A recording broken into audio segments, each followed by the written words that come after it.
the shooting incident.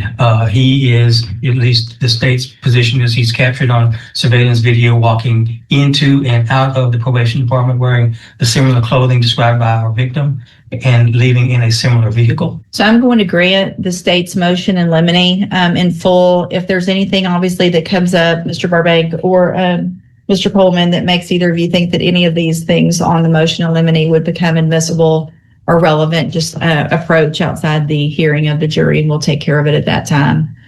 There is another issue, Judge. An ID tech with Beaumont PD lifted latent prints from the suspect vehicle. Those prints are referenced in a report done by the that ID tech, which was turned over to defense counsel in discovery. And in that report, it indicates that there was a quote unquote APHIS hit on those latent prints that linked back to this defendant. While it was referenced in the report, just this weekend when I was prepping the case, I realized I didn't have those latent prints and I didn't have the APHIS report. So I reached out by email again. The ID tech emailed me the actual prints referenced in the report, and I have forwarded that email to Mr. Burbank. Okay. But nevertheless, they were referenced in the report. Okay. All right. Anything else? There is surveillance video in this case, Your Honor, about 30 minutes, allegedly about 30 minutes before the incident, in which this defendant is seen leaving the probation department. He was scheduled to meet with his probation officer on that day, about 30 minutes before the shooting incident.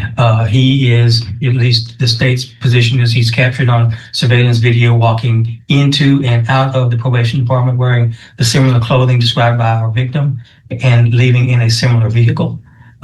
I think it is important. Certainly we want to put that surveillance video in. There is no identifying or markings on that video that would indicate quote unquote probation department or CSCD.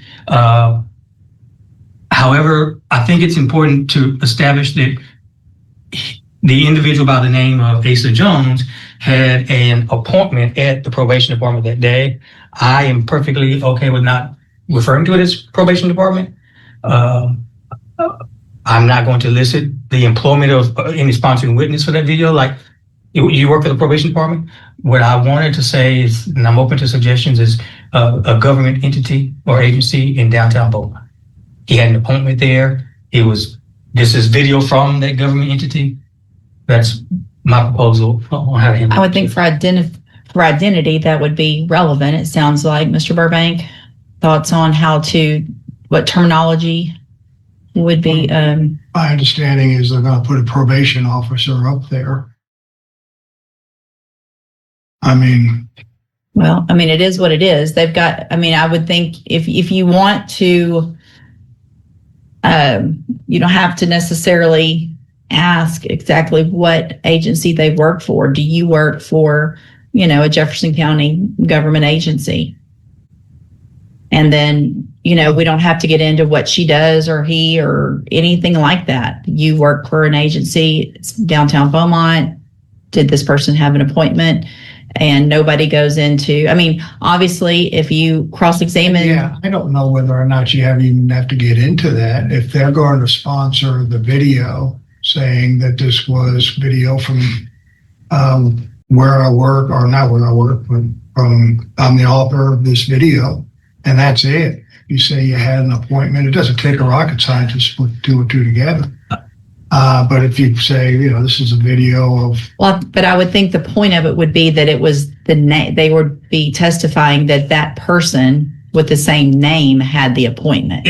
Well, not just the video. Does it have to be an appointment? It's just that we looked at our video. We were requested to look at, I'm, the keeper of the video. It all works well. And upon a request, we got that. This is fair and accurately depicting on such and such a time or such and such a date.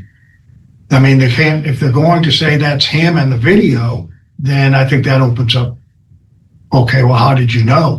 Just a strange person. But if he's just going to post the video and say that this was... But if that person can identify him, can the person... I will admit that video is not the best quality, which is why we would like to go into the records, maintained in the ordinary course of business by the agency, by the entity, that would reflect that this person with this name had that appointment that day. So you're going to get further. I think it would be relevant, and depending on what comes out, probably admissible for identification purposes if that person from the probation office, that we're not going to say probation office, is allowed to say that this person. Well, he just said he didn't know the person. No, but he's saying that they have records from the department that say that Asa Jones had an appointment that day at that agency. And I don't see how that's not relevant.